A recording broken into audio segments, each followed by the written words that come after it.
Edinburgh in 1707 was one of the most crowded cities in Europe. Over 50,000 people crammed into a space smaller than most modern neighborhoods. The buildings climbed 14 stories high because there was nowhere else to go. And the smell. People said you could detect Edinburgh from 15 miles away on a windy day. Here's what it was actually like to survive in the city they called Old Ricky. Now look, if you're lying there, comfortable and warm, maybe settling in for the night and you happen to enjoy stories like this one, why not leave a comment telling me where you're listening from and what time it is? There. I genuinely love reading those. And if you haven't already, a subscription would mean a lot. It helps more than you know, right? So let's talk about your current situation for a second. You're probably in a bed, a proper bed, with a mattress, clean sheets, maybe a pillow that actually supports your neck. The room you're in, it smells fine, normal. You can breathe without thinking about it. Now, forget all of that because you're about to wake up in 1745. Edinburgh, and nothing, absolutely nothing, is going to be fine. Your eyes open. It takes a moment to remember where you are. The ceiling above you is low. The wood is dark with years of smoke and grease and things you'd rather not identify. A thin grey light filters through a window no bigger than your hand, and even that's obscured by rags stuffed into cracks where the glass should be. Your name is Jamie. You're 16 years old, and you're an apprentice to a wig maker on the high street. The first thing that hits you is the cold, not the crisp cold of a winter morning in the countryside. This is a damp, penetrating cold that's worked its way into your bones while you slept. The blanket covering you, if you can call it that, is a rough piece of wool that smells strongly of whoever slept under it before you, and before them, and before them. You're sharing this room with 3 other apprentices. All of you sleep on pallets stuffed with straw that hasn't been changed in months. The straw crunches when you move, and you've learned to check for vermin before settling in each night. Not that it helps much. The second thing you notice is the smell. Now, I need you to understand something. Your nose has somewhat adjusted to this. Over the years you've been here. But that doesn't mean you don't notice it. You absolutely do. It's just that you've learned to breathe through it. The smell is a layering of many things. The top note, if we're being generous, is smoke. Coal smoke and wood smoke from thousands of fires, burning in thousands of rooms and tenements stacked so close together that you could reach out your window and shake hands with your neighbor across the clothes.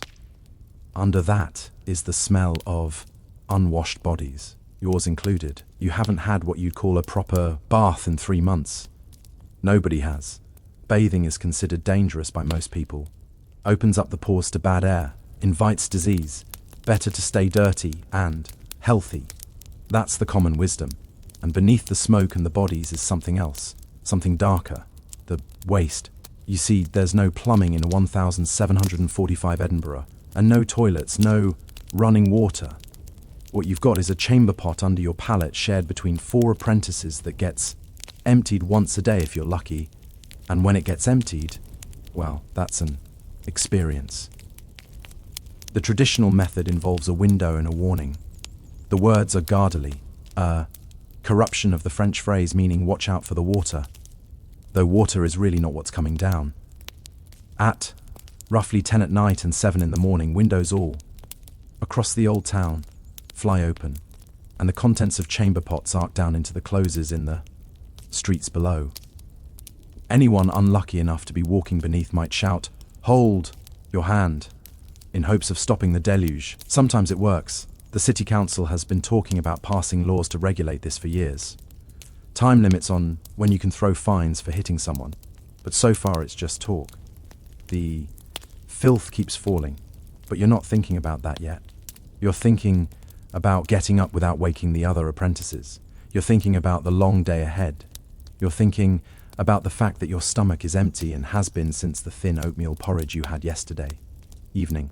You swing your legs off the pallet. The floor is cold against your feet, packed earth covered with rushes that should have been changed weeks ago. Your shoes, such as they are, sit at the foot of your bed. You pull them on, quickly. The other apprentices are stirring now. Malcolm, the eldest at 19, grunts something unintelligible and pulls his blanket tighter. Duncan, who's about your age, has developed a cough that's been getting worse for the past month. You try not to think about what that might mean. The room you're in is on the 5th floor of a tenement on one of the narrow closes that snake down from the high street. Below you are 4 floors of humanity. Above you are another 9. In this single building, there are probably 200 people. Merchants and lawyers on the middle floors where the stairs aren't too bad and the waste from above doesn't reach. Poor folk like you up high where the rent is cheaper and the climb is murder. And in the cellars at the bottom, in spaces that never see sunlight, live the people who have even less than you do. This mixing of classes is one of Edinburgh's peculiarities. A lord might live 2 floors above a chimney sweep. A professor at the university might share a staircase with a prostitute. Everyone uses the same clothes to enter and exit. Everyone breathes the same foul air. You make your way to the door of your room. It opens onto a narrow stone staircase that spirals down through the building. The stairs are worn in the middle from centuries of feet. They're also slick with moisture and other things you don't want to examine too closely in the dim light. As you descend, you pass doors leading to other rooms, other lives. Behind one, a baby is crying. Behind another, a man and woman are arguing in voices so loud that the words echo in the stairwell. Something about money, something about bread, the universal subjects. The smell gets worse as you go down. By the time you reach the clothes at street level, it's become a physical presence, a thickness in the air. The clothes itself is barely wide enough for 2 people to pass each other. The walls rise on either side like cliffs, the upper stories jutting out over the street, blocking what little sky there might have been. The cobblestones beneath your feet are covered with a layer of muck that defies description. Horsed dung from the few animals that can navigate these narrow passages. Human waste from the nightly ritual, food scraps, dead things. You step around without looking too closely. And yet, life goes on here. A woman emerges from a doorway carrying a bucket. She nods at you. You nod back. A dog is nosing through a pile of refuse near the entrance to the close. Somewhere above you, a window opens and a voice shouts something. You quicken your pace instinctively. The close opens onto the high street, and suddenly the world expands. The high street is the spine of Edinburgh. It runs from the castle at the top of the ridge down to Hollywood Palace at the bottom. On either side, the closest branch off like ribs, leading to hidden worlds of tea, tenements, and courts. The street itself is wider than anywhere else in the old town, wide enough for carts to pass, wide enough for the chaos of daily commerce. And chaos is the right word. Even at this early hour, the street is already coming alive. Merchants are opening their booths along the front of buildings. A fishwife with a creel on her back is shouting her wares. Water carriers are making their rounds. Heavy buckets balanced on yokes across their shoulders. A sedan chair, carried by 2 burly Highlanders, pushes through the crowd, the occupant invisible behind curtains. You press yourself against a wall to let them pass. Sedan chairs are the taxis of 18th century Edinburgh. If you're wealthy enough to afford one, you can be carried through the filthy streets without getting your fine clothes dirty. The chairmen are often Gaelic speakers.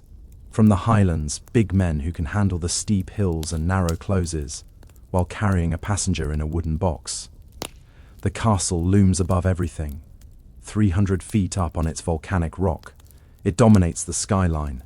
The Union flag flies from its highest tower, a reminder that since 1707, Scotland has been bound to England under a single parliament. That's a sore subject for many in this city. There are those who remember the old Scottish Parliament. There are those who dream of bringing it back. But politics is a luxury you can't afford this morning. Your master's shop is halfway down the high street on the south side. It's a good location, prestigious.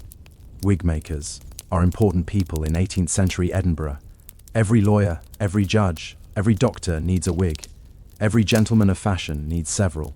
The powdered white periwigs you help create are symbols of status and learning. You duck through the door of the shop and into a space that smells of powder and horsehair, and the animal glue used to hold everything together. It's a cleaner smell than outside, almost pleasant. Your master, Mr. Crawford, is already there. He's a compact man in his 52nds, with quick hands and a quicker temper. His own wig is slightly askew this morning. Never a good sign. Late, he says. You look at the light coming through the window. It's barely dawn. No excuse, he continues. We have 3 orders due today. The advocate Mackenzie needs his new piece by noon. Lord something or other's man, Isborough, oming for a repair. And there's that young professor who wants something modern. Modern in this context means lightly less ridiculous. The fashion in wigs has been changing.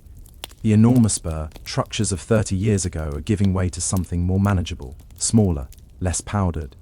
But there are hoes who cling to the old styles as if their very identity depends on it. You i.e., on your work apron, and take your position at the preparation bench. Your job as the youngest apprentice is the oest work. Preparing the horsehair, cleaning the forms, mixing the powder, the actual construction of wigs is something you're only beginning to learn after 2 years of this. 2 years. Oh, you still have 5 to go before you can call yourself a journeyman. 7 years of apprenticeship is standard. 7 years of unpaid labor in exchange for being or to trade. Your food and lodging are provided by your master. Hitch is why you sleep in that cramped room above the shop. Why you eat the thin porridge and the occasional bit of reed and cheese that Mistress Crawford allows you. This is the system. This is Our skills are passed down. This is how a boy with nothing becomes a man with a raid. If you survive that long, you set to work on a batch of horsehair that needs to be cleaned and combed before it can be used. The hair comes from the tails and manes of horses bought from knackers who deal in dead and dying animals. Sometimes you find other things mix. In with the hair, bits of flesh, insects, once memorably a small dead mouse. You learn not to let these discoveries disturb you. The morning passes in a rhythm of labor. Other apprentices arrive. Journeymen take their places at the wig-making benches. Mr. Crawford moves between them, inspecting, criticizing, occasionally praising. Customers come and go. Around morning, you're sent out on an errand. The advocate Mackenzie's chambers are in a building near the Parliament Closeborough. Here, the old Scottish Parliament used to meet before the Union. Now it houses the law courts and the advocates who argue before them. The building is Granborough, Edinburgh standards. Stone columns, wide stairs, a sense of permanence, hour. You deliver the wig to a servant who looks down his nose at you. Even his own situation is probably not much better than yours. He, servant to an advocate, thinks himself above the apprentice to a wig maker. These distinctions matter here. Here, the rungs of a ladder everyone is climbing. On your way back, you pass through the Grass Market. The Grass Market sits in a hollow below the Castle Rock. It's ID open space by Old Town standards, used for markets and livestock trading. ND, on certain occasions something else entirely. Here's a spot near the east end of the market, a patch of ground that's slightly elevated. That's where the allows stand when needed. They're not there today. The gallows are stored where between executions, only brought out when the courts have determined that someone needs to die in Ublik. But everyone knows this place. Everyone knows what happens here. And there is an execution. The Grass Market fills with thousands of people oming to watch. You've seen it twice in your time here.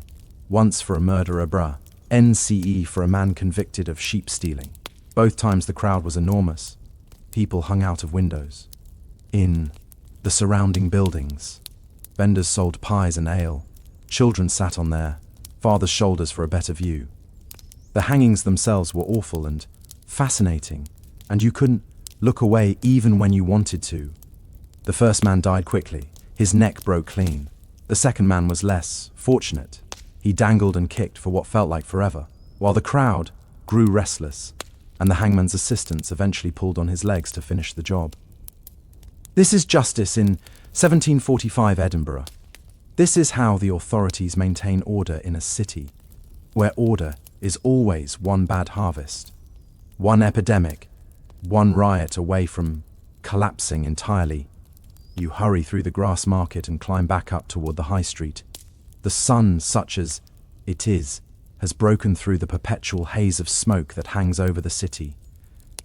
For a moment you can see Arthur's Seat in the distance, the ancient volcanic hill that marks the eastern edge of the city, green and wild and untouched by all of this. You think about what's out there beyond the walls of Edinburgh, the countryside you came from, the farm where you were born, your mother, who might still be alive or might not be. You haven't had word in over a year. Letters cost money and neither of you has much. You came to Edinburgh because there was nothing for you at home. Third son on a small farm has no inheritance coming, no land to work. Your options were the army, the church, or learning a trade. Your uncle knew someone who knew Mr. Crawford, and the arrangements were made. 7 years of your life in exchange for a future. It seemed like a reasonable trade at the time. Some days like today, you're less certain. You duck into a close and begin the climb back to the shop. Your legs are strong from years of these stairs. Your lungs have adapted to breathing air that would choke someone from the countryside. You've become, despite yourself, a creature of this city. The close is busy now. Women are at the well at its base, drawing water into buckets they'll carry back up to their rooms. The well is the only source of clean water for the entire tenement. Clean being a relative term. The water comes from somewhere underground, filtered through rock and soil. It's better than drinking from the North Loch, which is basically an open sewer at this point. An old man is sitting on a stone step smoking a clay pipe. He nods at you as you pass. You don't know his name, but you've seen him here every day for 2 years. He's part of the furniture of this place, part of its fabric. Back at the shop, the afternoon stretches ahead. There's more work to do. There's always more work to do. And as you bend over the preparation bench, your hands moving automatically through tasks you've done 1,000 times before, your mind wanders to the question that everyone in Edinburgh is asking. What's going to happen next? Because there are rumours. There have been rumours for months now about a young man across the water, a prince in exile, a Stuart prince, who claims that the throne of Britain rightfully belongs to his father, who claims that the German king in London is a user. They say this young prince is gathering support. They say he might actually do something about it. They say that soon everything might change, but for now the powder needs mixing, the horsehair needs combing, and the city outside the window continues its endless, stinking, magnificent dance of survival. You focus on your work and you wait. Spring comes slowly to Edinburgh. The snow melts. The ice on the North Loch cracks and breaks apart, great sheets of it tilting and sliding and finally dissolving into dark water. The first green appears on Arthur's Seat, that ancient volcanic hill that watches over the city. Birds return, swallows darting between the teneme, NTSS, sparrows nesting in the eaves.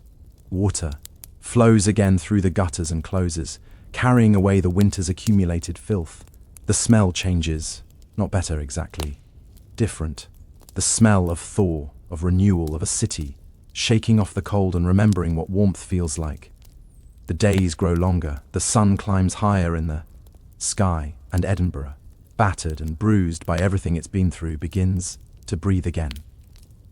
It's 1747 now, a new year, a year that doesn't have rebellion in it, a year that might, if you're lucky, be ordinary. You've almost forgotten what ordinary feels like. The past 2 years have been anything but occupation and war, hope and despair, friends lost and lovers departed. It's hard to remember the time before all that. Hard to remember what you worried about when there wasn't a war to worry about. But ordinary is coming back. You can feel it in the streets, in the rhythm of commerce resuming, in the way people talk to each other again without always glancing over their shoulders. You're still at your bench, still shaping horsehair, still mixing powder. The work hasn't changed. The shop hasn't changed, but you have. You can feel it in the way you hold your tools, in the steadiness of your hands, in the way Mr. Crawford has started trusting you with more difficult pieces. You're becoming good at this. Not just competent, actually good. It surprises you sometimes. You never wanted to be a wig maker. It was just what happened to you. The path your life took because you were a third son with no inheritance and no other options. But somewhere along the way between the rebellion and the recovery, you started caring about the craft. There's something peaceful about it. The quiet repetition, the slow transformation of raw materials into something finished and fine, the satisfaction of seeing a completed wig, knowing your hands made it. Mr. Crawford notices. He doesn't say much. He never does, but he gives you better work now, more interesting commissions, and sometimes when you finish a particularly difficult piece, he nods just once, just slightly. That nod means more than you'd expect. Duncan is healthy again, fully healthy, for the first time in over a year. His cough is gone, his colour is good. He's put on weight enough that his face doesn't look hollow anymore. He works beside you at the bench, and sometimes he hums as he works. Old songs, familiar songs, the kind you're not supposed to sing anymore. But humming isn't the same as singing, and nobody's going to report him for humming. William finished his Bible again, cover to cover. He's on his third reading now. You asked him once what he was looking for. He thought about it for a long time. Something that makes sense, he said finally. Something that explains why things happen the way they do. Did you find it? He shook his head slowly. But I'm going to keep looking. You understood that. The looking is the point sometimes. The trying to understand. Even if the answers never come, the city is changing. Not in dramatic ways, not in ways that everyone notices, but if you pay attention, you can see it. New faces on the high street. Families who moved away during the Troubles are coming back. New businesses opening in the closes. A printer shop where a chandler used to be. A coffee house where an old tavern stood. The city is rebuilding itself, one small change at a time. The advocates and merchants who fled during the occupation have mostly returned, and they've brought money with them. Money that flows through shops and taverns and markets. Money that makes things move. You see it in the quality of the wigs Mr. Crawford is asked to make. Finer materials, more elaborate styles. The wealthy are feeling confident again. They're spending again. The Gariso. N is still here. Red coats still patrol the streets.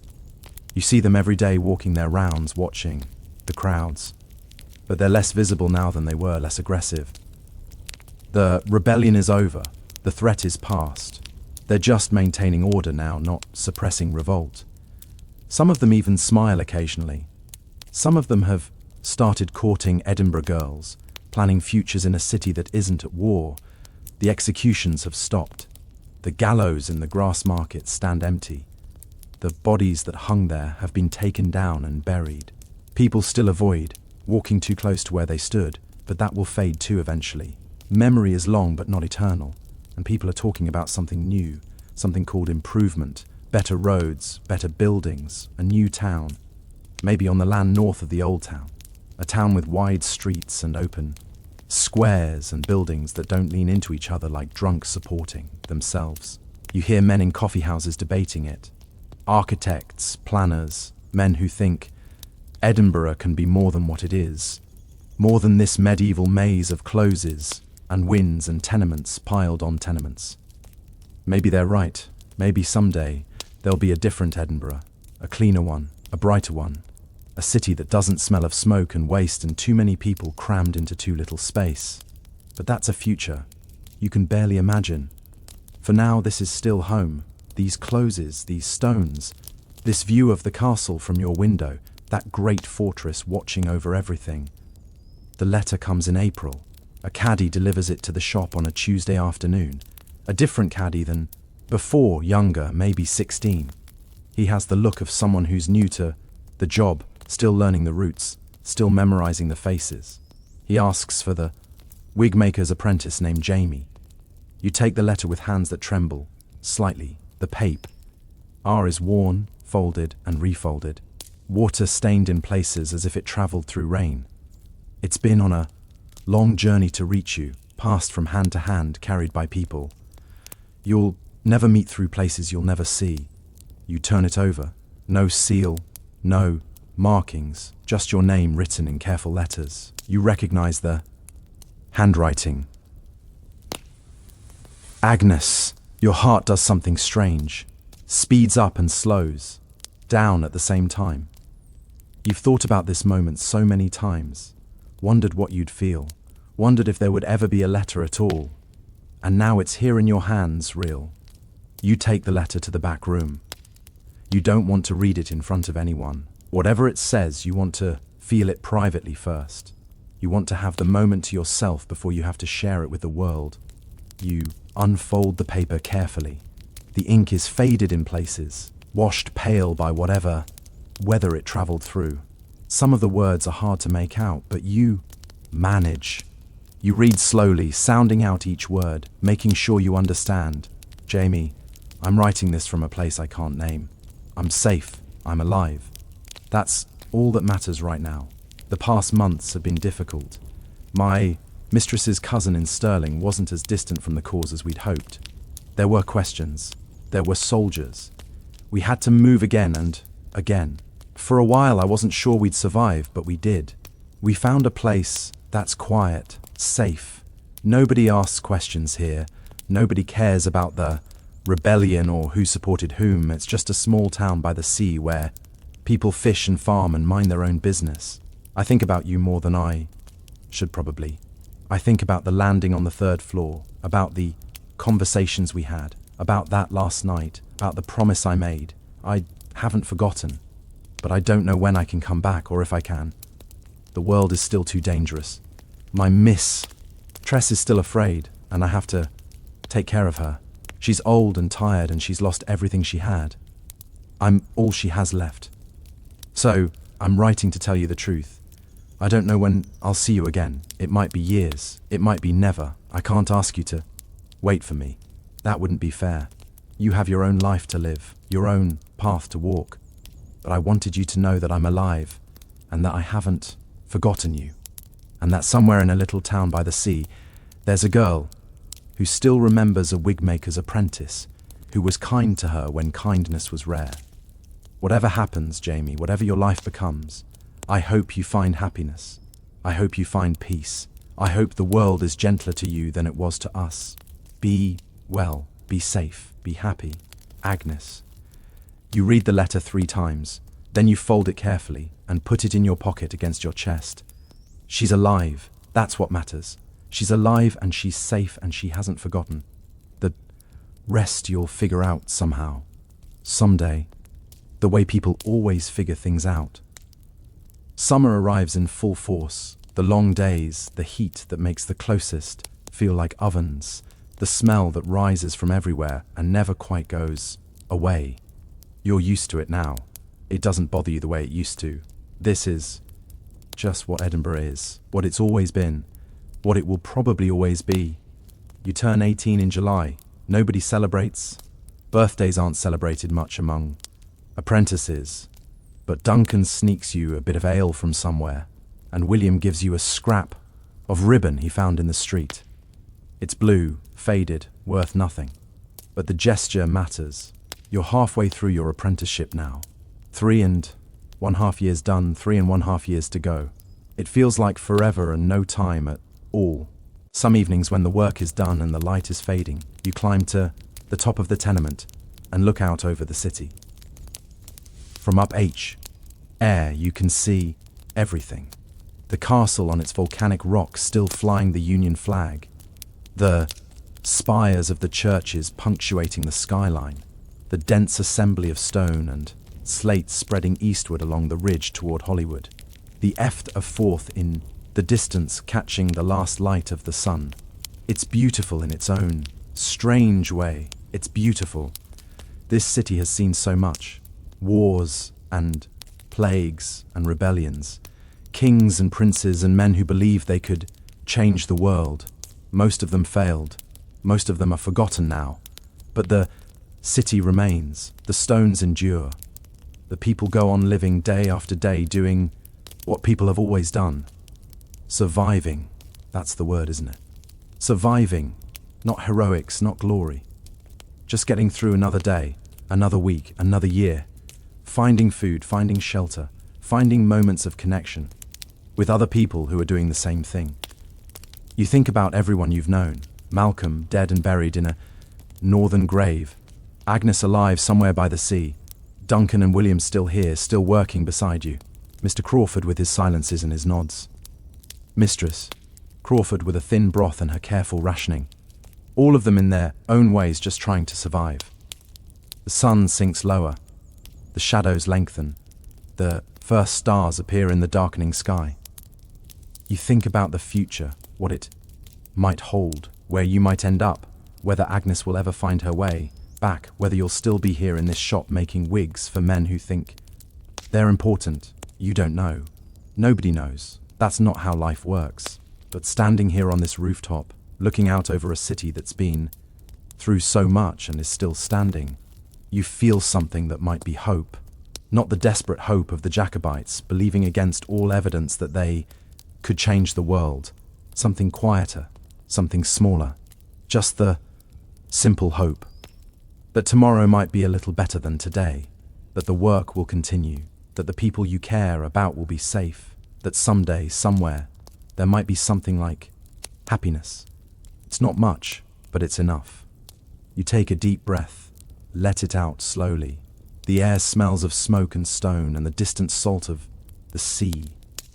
The city settles into evening. Candles appear in windows. Voices drift up from the streets below. The eternal sounds of Edinburgh, people talking, laughing, arguing, living. You turn away from the view and head back down the narrow stairs, past the closed doors, past the sounds of families eating their dinners and putting their children to bed, past all the small, ordinary moments that make up a life. Your room is quiet when you get there. Duncan is already asleep, his breathing slow and steady. William is reading by candlelight, his lips moving silently. The empty space where Malcolm used to sleep has been filled now. A new apprentice, a boy from Leith, just 14, still learning the basics. Life goes on. New people fill the spaces left by the ones who are gone. You lie down on your pallet. The straw has been replaced. Recently, it's almost comfortable. The blanket is thin, but warm enough for summer.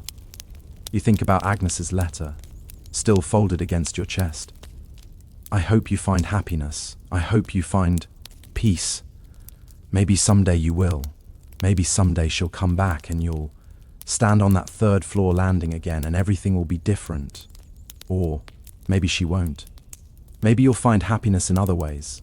In the work, in the craft, in the small moments of connection that make life bearable. Either way, you'll be here. Still surviving, still enduring, still getting through one day at a time. The candle burns low. William closes his Bible and blows out the flame. The room goes dark. Through the window you can see the stars, the same saint. Ours that have watched over this city for centuries. The same stars that Agnes is probably looking at right now in her little town by the sea. You're connected in that way by starlight, by memory, by a promise that might still mean something even after everything. The building settles around. You, the old timbers creaking, the stones holding the warmth of the day, the sounds of thousands of people pressed together in this ancient maze, settling into sleep. Your eyes grow heavy, and now here in this moment, you're not so different from where you started, lying in the dark, listening to the city breathe, waiting for tomorrow. But something has changed. You've lived through history now.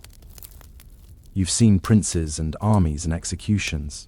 You've loved and lost and learned what it means to survive when the world is trying to break you. And you're still here. That matters. That means something. The stars wheel slowly overhead. The city sleeps beneath them. And somewhere, in the darkness, in a tenement on the high street, a wigmaker's apprentice closes his eyes. Tomorrow will come. It always does. But tonight, there's just this. the quiet, the darkness, the slow, steady rhythm of breathing, the feeling of being exactly where you are in a body that's tired but alive, in a city that's wounded but healing, in a world that keeps turning no matter what. Let the warmth of your own bed hold you. Now, let the softness of your pillow cradle your head.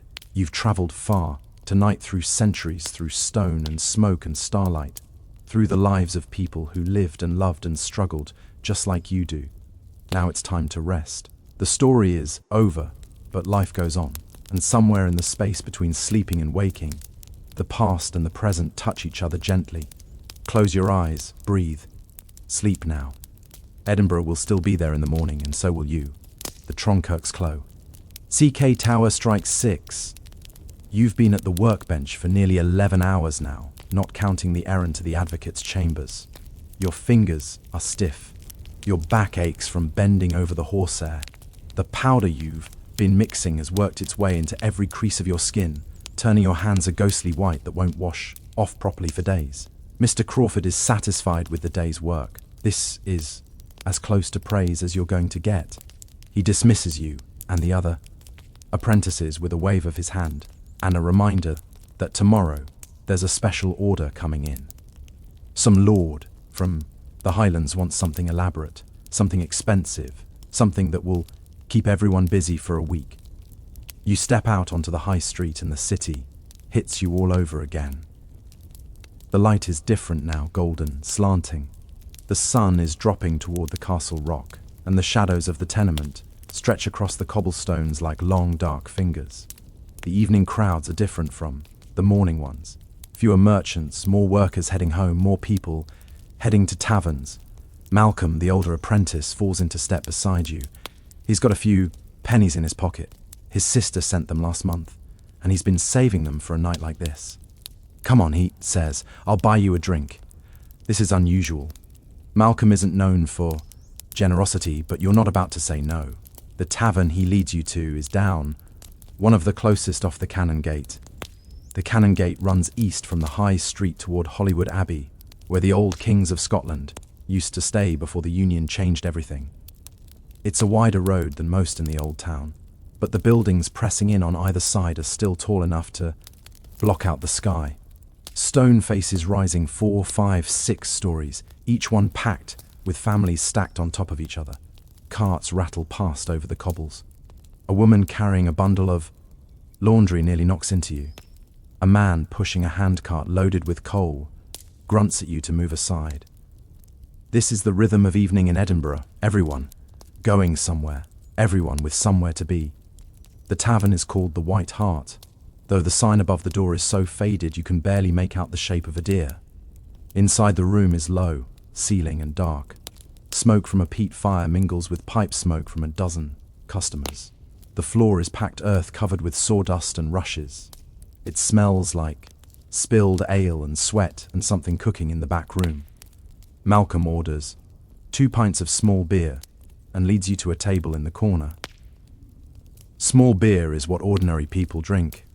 It's weak enough that you could have 5 or 6 pints without getting properly drunk, but it's safer than water and more filling than you'd expect. The brewing process kills whatever might be living in the water.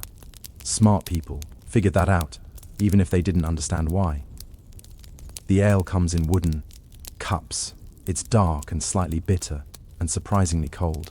You drink half of yours in one go. Malcolm watches you with something like amusement. Thirsty, he says.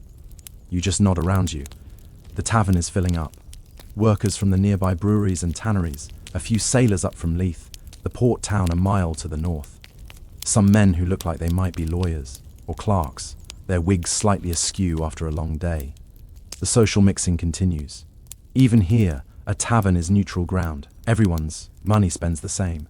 The food arrives without being ordered. It's what everyone gets, a bowl of broth with some bits of gristle floating in it, and a heel of bread that's probably 2 days old. Malcolm pays for both of you. This is what working people eat. If you're lucky, you might get a piece of fish on Fridays. If you're really lucky, you might taste AC. Chewel meat once or twice a month. Butcher's meat, they call it. Beef or mutton from the flesh market close where the blood runs, down the cobblestones and into the drains. The wealthy eat differently, of course. Up in their apartments on the better floors, they're having roast fowl and puddings and wine from France. The merchants and lawyers and doctors who can afford to buy whatever they want. But that world is as distant from yours as the moon. You eat in silence for a few minutes. The broth is thin but warm. The bread is tough but fills the hollow space in your stomach. This is better than what you'd get back at the shop. Mistress Crawford is not known for her generous portions. Malcolm leans back and looks at you. You hear what happened at the castle this morning. You shake your head. They nearly doubled the garrison. More red coats coming up from the south. This gets your attention. The castle garrison is already substantial. Edinburgh has been a military town since the Jacobite rising back in 15 when supporters of the exiled Stuart king tried to take back the throne. The government won that time. They've been nervous ever since. Why, you ask? Malcolm shrugs, but there's a look in his eye that suggests he knows more than he's saying. People are talking, he says quietly, about the young one, the prince. You glance around the room. Nobody seems to be paying attention to your conversation. But in a city like this, you never really know who's listening. Young Prince Charles Edward Stuart, the son of the man who claims to be the rightful king of Britain. He's somewhere in France right now, people say. Or maybe Italy, growing up in exile, waiting for his chance. There are those in Edinburgh who still toast to the king over the water, who slip Stuart coins into collection boxes for the cause, who remember what Scotland was before the Union, before the English parley. Ament took over, before the castle became a symbol of occupation rather than sovereignty. And there are others who think all of that is dangerous nonsense, who have prospered under the new order, who see the Stuart cause as a pathway to civil war and ruin. Malcolm is somewhere in between, you think, like most people. My uncle, he says, was out in the 15, fought at Sheriff Muir, lost 3 fingers to a cavalry sabre. You didn't know that about Malcolm's uncle. He doesn't talk about it. Malcolm continues. But sometimes when he's had a few drinks, he sings the old songs. You know the ones. You know the ones. Everyone knows the ones. Songs about bonny princes and rightful kings and the dream of Scotland restored. You've heard them sung quietly in back rooms. You've heard them hummed by old women who remember different times. Dangerous songs. Nothing's going to happen, you say. It's been 30 years since the last rising. They lost. It's over. Malcolm just looks at you. Then he finishes his beer and signals for 2 more. The evening deepens. More people crowd into the tavern. A fiddler sets up in the corner and starts playing something lively. Conversation gets louder. Someone starts singing along. The mood shifts from tired workers taking the edge off to something more festive.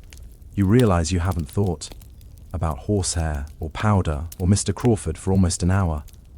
This feels like an achievement. A girl brings over your second round of beer. She's young, maybe your age, with dark hair and a face that is either tired or bored or both. She catches you looking and holds your gaze for just a moment before moving on to the next table. Malcolm notices. Don't even think about it, he says. Her father owns this place. He'd kill you. You weren't thinking about it, not really. But now you're thinking about it. Outside the window, the light has faded. Completely.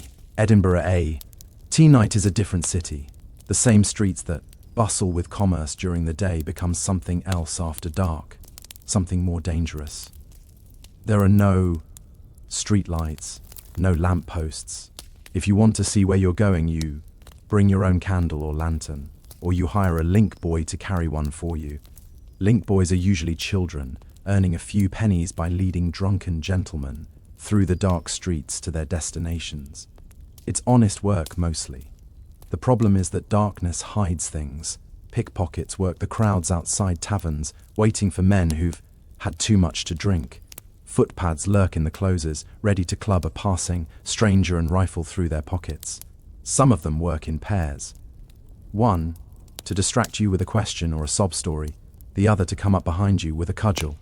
The city guard patrols some areas, but they can't be everywhere. And some of them are as corrupt as the criminals they're supposed to catch. Pay them enough and they'll look the other way while your shop is robbed. Cross them and you might find yourself arrested for something you didn't do. There are worse things than thieves out there too. Men who've lost their minds to drink or disease. Women desperate. Enough to do anything for the price of a meal. Children who've grown up in the cellars of the Cowgate, never knowing anything but darkness and violence. The city produces these people, crushes them between its stones like grain in a mill, and then acts surprised when they turn dangerous. Women of a certain profession work the darker corners of the Cannon Gate and the Cowgate. This is the oldest business there is, Edinburgh. Pretends to be shocked by it even as it supports a thriving trade. The Kirk thunders against sin on Sundays. The customers return on Monday nights. You've learned to navigate this world.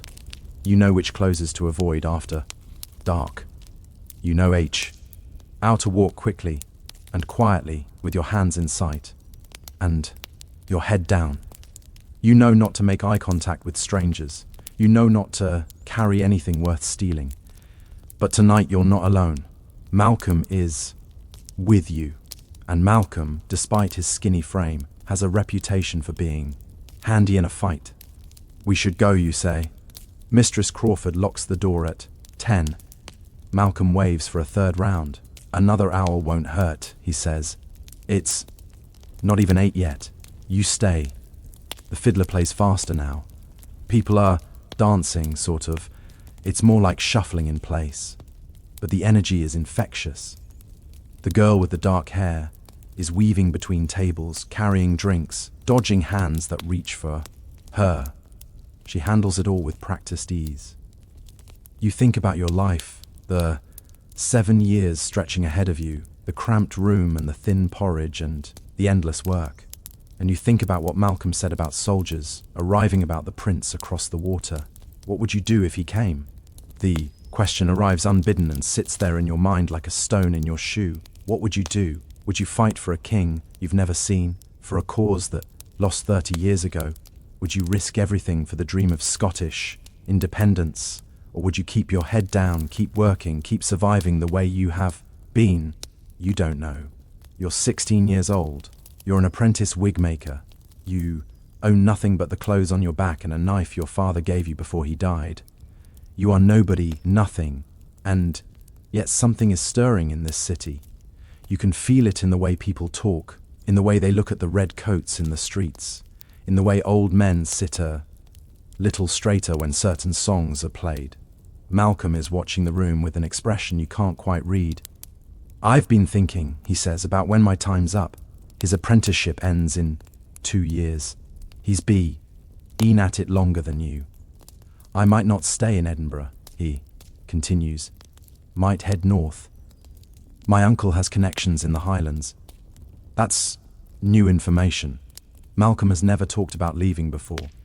Why, you ask? He doesn't answer directly, just takes another drink of his beer. Things are going to change, he says finally. One way or another, better to be somewhere you can see it coming. The fiddler stops playing. The room seems suddenly quieter. Someone opens the door and a blast of cold night air cuts through the warmth of bodies and fire. A man enters. Big red coat. A soldier. The conversation doesn't exactly stop, but it shifts. Gets quieter, more careful. Everyone is aware of the uniform in the room. The soldier walks to the bar and orders something. His accent is English, Southern English. He's a long way from home. This is part of what the garrison means. These men don't belong here. They've been sent here to keep order, to prevent rebellion, to remind everyone that Scotland is now part of something larger, something ruled from London.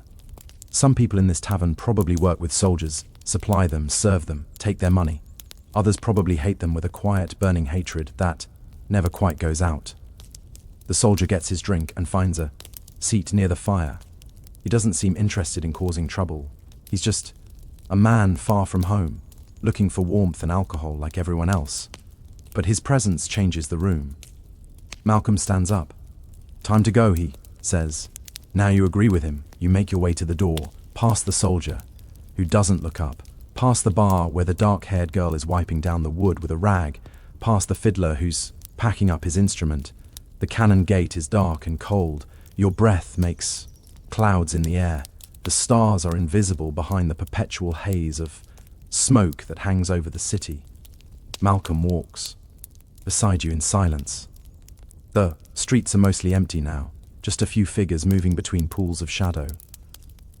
A link boy passes with his torch, leading a gentleman who's clearly had too much to drink.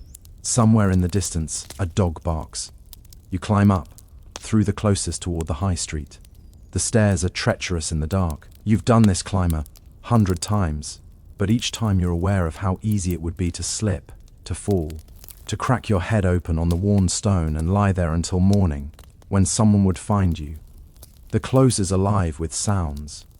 Even at this hour, behind closed doors, families are settling in for the night.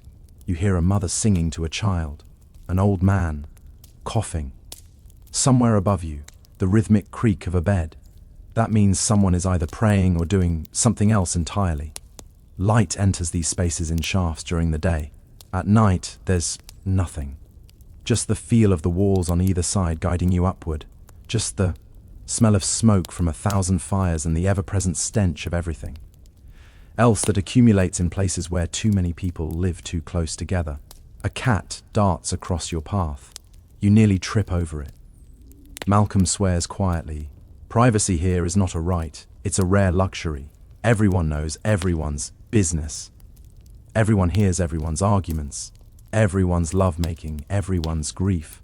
The walls are thick, stone, but the doors are thin wood, and the ceilings are just the floorboards of whoever lives above. This is how Edinburgh lives, stacked and packed and pressed together until you can't tell where one family ends and another begins. Survival in Edinburgh means paying attention always. You reach the shop without incident. The door is still unlocked. Mistress Crawford is sitting by the fire knitting something. She looks up when you enter but says nothing. She's used to apprentices coming Ohms smelling of ale. You climb the stairs to your room. Duncan is already asleep, his coughing quieter now. The third apprentice, a boy named William who rarely speaks, is reading a book by candlelight. He must have saved for months to afford that candle. You strip off your outer clothes and climb onto your pallet. The straw crunches beneath you. The blanket smells the same as always, but something feels different tonight. Maybe it's what Malcolm said. Maybe it's the soldier in the tavern. Maybe it's just the ale working on your tired brain. But as you lie there in the dark, listening to the sounds of the city settling around you, you feel like you're waiting for something, like the whole city is waiting. Outside your window, Edinburgh breathes and shifts and dreams its old dreams. The castle looms on its ancient crag, high above the valley floor, holding its garrison of red coats and its store of weapons and its centuries of history. And somewhere far away across the water, a young prince is making plans. You close your eyes. Sleep comes eventually, and with it dreams of fire and music and streets you don't recognize running with people you've never seen. Tomorrow is another day of work, but tomorrow is also one day closer to whatever is coming. Sunday arrives like it always does, with bells. The trunk starts it, then St. Giles. Then every other church in the city joins in until the whole of Edinburgh is drowning in the sound of bells calling the faithful to worship. You can't ignore them. That's the point. In Scotland, the kirk is everything. The Church of Scotland runs this country in ways the government in London never could. Ministers track who attend services. Elders visit homes to make sure families are praying. Skip church too many times, and you'll find yourself hauled before the kirk session answering questions about your faith, while the whole congregation what? Chairs. This is how order is kept. Not just through soldiers and magistrates, but through the watchful eyes of neighbours who report each other's sins, adultery, drunkenness, working on the Sabbath, speaking ill of the minister. All of it is noted. All of it is punished. You roll off your pallet and immediately notice something wrong. Duncan isn't moving. He's still under his blanket, curled on his side, and his breathing sounds like someone dragging stones across gravel. Hey. You shake his shoulder. Duncan, wake up. He opens his eyes. They're glassy, unfocused. His skin, when you touch his forehead, is burning hot. Can't, he whispers. His voice is a croak. Can't get up. Malcolm is already dressed. He comes over and looks down at Duncan with an expression that's hard to read. It might be concern. It might be something else entirely. He needs to see a doctor, you say? Malcolm laughs. It's not a kind sound. With what money? You don't have an answer for that. Apprentices don't get paid. The food and lodging are supposed to be payment enough. If Duncan needs a doctor, Mr. Crawford would have to pay for it. And Mr. Crawford is not known for his generosity towards sick apprentices. Stay with him, Malcolm says. I'll tell the master. He leaves. You sit on the edge of Duncan's pallet and watch him breathe. Each breath is a struggle. Each exhale rattles in his chest like something's loose in there. You've seen this before back on the farm, before you came to Edinburgh. A neighbour's son got sick like this. Started with a cough, turned into something worse. They buried him 3 weeks later. Duncan, you say quietly, can you hear me? His eyes flutter open again. He tries to smile. Told you, whispers. Told you this city would kill me. He did say that when he first arrived about a year ago, he kept talking about how he missed the countryside, how the air in Edinburgh was poison, how the close felt like a tomb pressing in on him from all sides. You thought he was being dramatic. Maybe he wasn't. Mr. Crawford appears in the doorway. He's dressed for church in his best coat, his wig freshly powdered. Behind him, Mistress Crawford peers over his shoulder with an expression of distaste. How bad? Mr. Crawford asks. Bad? You say he needs help? Mr. Crawford sigh. The sound of a man being asked to spend money he doesn't want to spend. I'll send for the apothecary. He says, finally after church you stay here with him. Give him water if he'll take it. And then he's gone. Both of them are off to St. Giles to sit in their pew and pray for their souls and pretend they're good Christian people. You're left alone with Duncan and the sound of his breathing. The water situation is a problem. There's a picture in the corner of the room. It's empty. The well at the bottom of the clothes is 7 flights of stairs down. You'll have to go get it yourself. You leave, Duncan wrapped in his blanket, and make your way down the spiraling staircase. The building is quiet now. Everyone is either at church or pretending to be asleep. Sunday is supposed to be a day of rest, but someone still has to fetch water. Someone still has to empty the chamber pots. Someone still has to feed the animals that don't care what day of the week it is. The close at the bottom is empty. Sunlight falls in shafts through the gaps between buildings, illuminating dust mows and things you'd rather not identify floating in the air. The well is a simple stone structure with a wooden bucket on a rope. You lower the bucket, hear the splash when it hits water, wait for it to fill, and then haul it back up. Your arms are strong from years of this work. The bucket is heavy but manageable. You pour the water into your pitcher, careful not to spill any. Water is precious. Every drop you waste is another trip due. WN those stairs. A woman appears from a doorway across the clothes. She's carrying her own bucket, heading for the same well. Young, maybe a few years older than you. Dark hair pinned up under a cap. A servant's dress, plain but clean. She sees you and nods. You nod back. For a moment, neither of you speaks. Just 2 people in an empty close on a Sunday morning doing the work that doesn't stop for the Sabbath. Your friend, she says, the one who's sick. Is he any better? You're startled that she knows. But of course she knows. Everyone knows everything in a building like this. The walls might be thick, but word travels through them like water through cracks. Worse, you say. She lowers her bucket into the well. My mistress has some herbs, she says, for a fever. I could bring some up if you want. You hesitate. Charity isn't free in Edinburgh. Everything has a price, even kindness. Why would you do that? She shrugs. Because he's sick. Because it's Sunday. Because my mother died of the fever when I was small and nobody helped her. She says this matter-of-factly, no self-pity, just a statement of how things are. "What's your name?" you ask. "Agnes," she says. "Agnes Maloud. I work for Mistress Douglas on the 3rd floor. Jamie, you say wig maker's apprentice, 5th floor." She pulls up her bucket and fills her own picture. "I'll bring the herbs later," she says after my mistress is asleep. Then she's gone back through the doorway she came from, leaving you standing, alone by the well with a full picture of water and a strange feeling in your chest. You climb back up the 7 flights of stairs. Your legs burn by the time you reach the top. This is what life is, climbing stairs with heavy loads over and over until your body gives out, or you find some way to escape. Duncan is asleep when you return or unconscious. It's hard to tell the difference. You pour some water into a cup and try to get him to drink.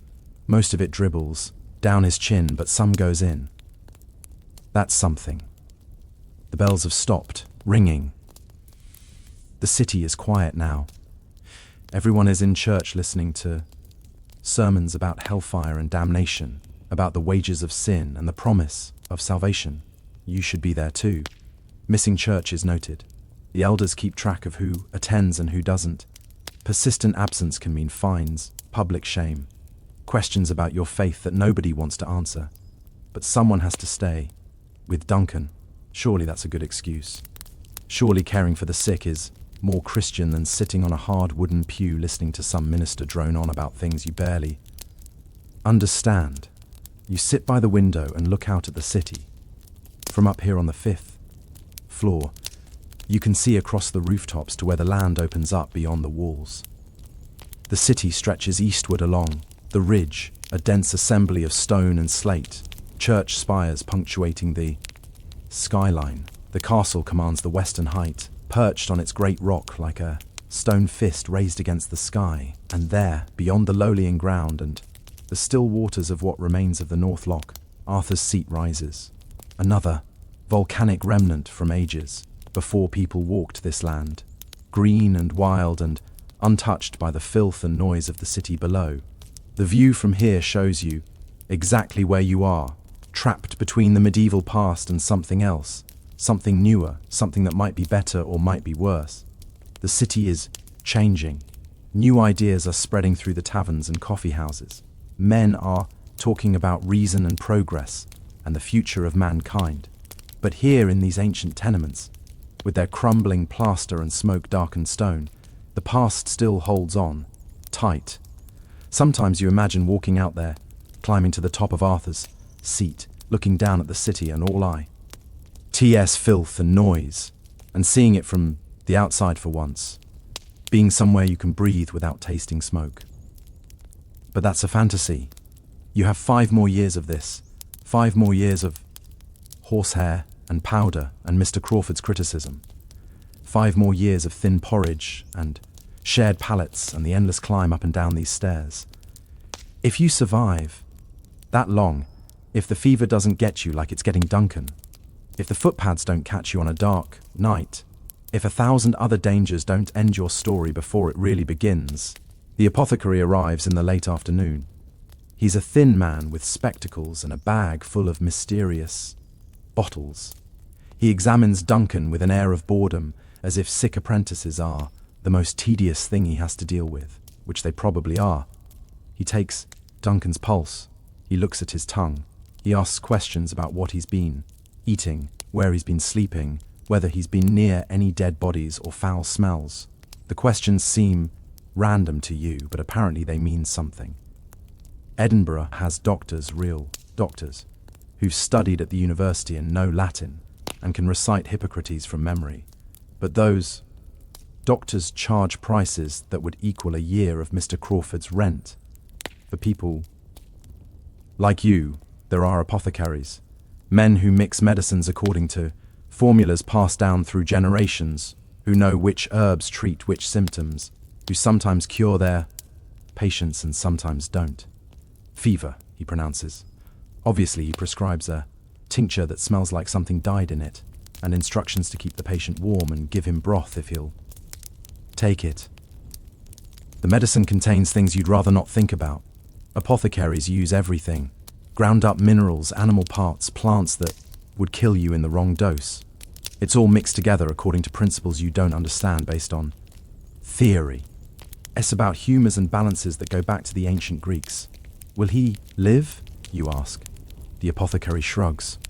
God's will, he says, and then he leaves, to collect his fee from Mr. to Crawford. You stand there holding the bottle of tincture, feeling useless. That evening, Agnes appears at the door. She's carrying a small cloth bundle. Inside are dried herbs that smell sharp and green, completely unlike the apothecary's medicine. My grandmother's recipe, she says. Steep it in hot water. Make him drink as much as he can. You take the bundle. Your fingers brush hers for just a moment. Thank you. She looks past you to where Duncan lies on his pallet. He looks bad, she says. I know. I lost a brother to the fever. She continues. He was about his age. It was 5 years ago. We lived in a room in the Cowgate back then, before I found work here. The Cowgate, you know, that street? It runs below the high street in the valley between the ridges. It's where the poorest of the poor live, in cellars that never see sunlight. In rooms where water runs down the walls and mould grows on everything. You walked through there once on an errand for Mr. Crawford. The smell was different from the rest of the city. Worse, somehow more concentrated.